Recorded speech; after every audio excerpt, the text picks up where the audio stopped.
We've got another tech tip here for you today. This is kind of what to do if you cannot get a gasket that you need.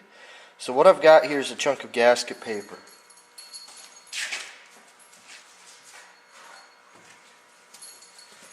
It usually just comes in rolls like this or this. So you can buy that at pretty much any legitimate parts store. Those are actually two that I bought for this project. There's different thickness. The gray one that I showed you is a 32nd of an inch. This, I guess would be manila colored, is a 64th of an inch.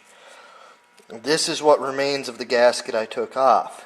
It's for the hydraulic pump, which is sitting up here off of that Ford 3000 tractor that I showed you the last tech tip on. So what I've done is I've used this old gasket and traced half of the new gasket out on this paper. I don't really have a location for that bolt hole in this bottom part. I kind of had to measure and do some other stuff to figure out where that's at. But what we're going to do is take a razor knife and follow this pattern.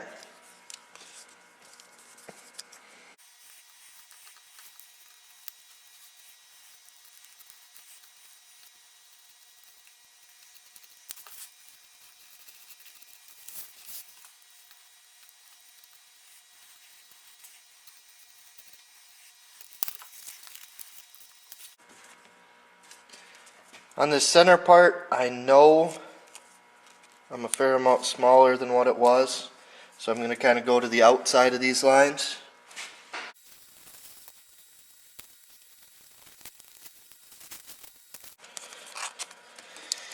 Alright, now I should be able to check this with it in frame and still not even move anything.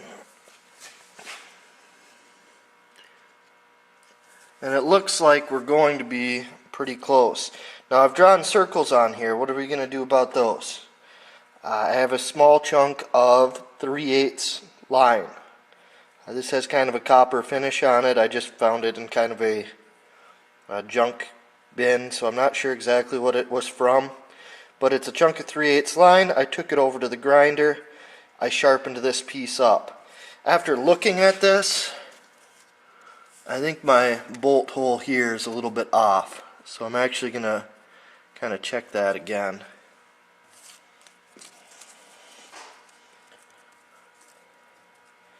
And actually both of them are a little bit off. So we'll move those.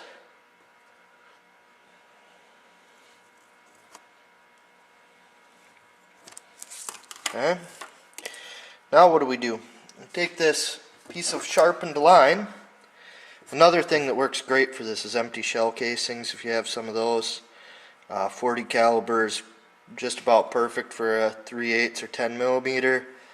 270 is pretty good for like 1/4 inch. 5/16 would be a little snug in that, but you get the idea. You can use those things, and they're just a brass cylinder, so they work pretty well.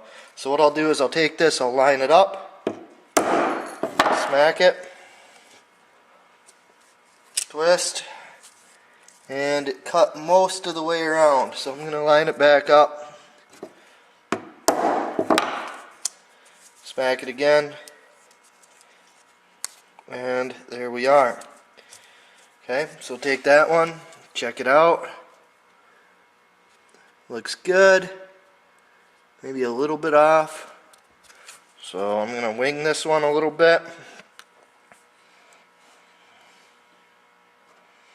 And bring it down and in. Okay. That one went all the way through.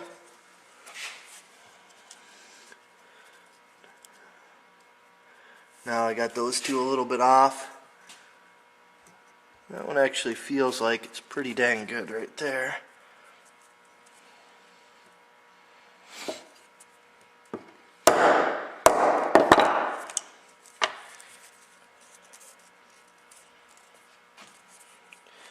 And then this last one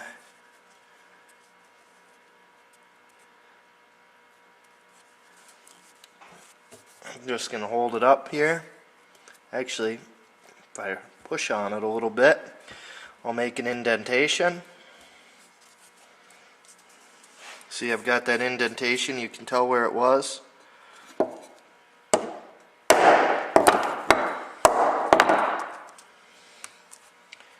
Yep, that one went all the way through. And I kind of made a mess of the table underneath.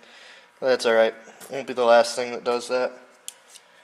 So now I've got my gasket. I still need to come up with a small hole to punch this out. This, I believe, is an oil feed here. But we've got our gasket. Now, one of the reasons why I went to this thinner gasket here is because the one that came off is relatively thin, and this is a gear, so we've got a gear mesh consideration there. Why would you need to do this? Well, I guess maybe why am I doing this? The proper gasket for this literally costs $2. It then costs $12 to get shipped here, but still, we're talking 14 bucks to get a gasket here, right? This gasket material probably, with these 2 rolls, I probably spent more than $14. So why am I doing it? Because as of right now, getting anything shipped takes forever. So the parts I did order for this tractor before, they took, I think, a week. I actually did order this gasket. That order ended up canceled. And that was after like 5 days of waiting, and then it ended up canceled. So the reality is that in theory I can get this gasket. It's theoretically available. I'm having trouble getting it. Sometimes you're in a situation where you just need one real quick, and then you can do it this way. So that's how to make a gasket. I'll finish up this last hole. I'll make sure these actually line up a little bit better. I may have to open them up with a razor knife a little bit to get them to really fit well. And then I'll put this pump back on the tractor and see if it still leaks oil.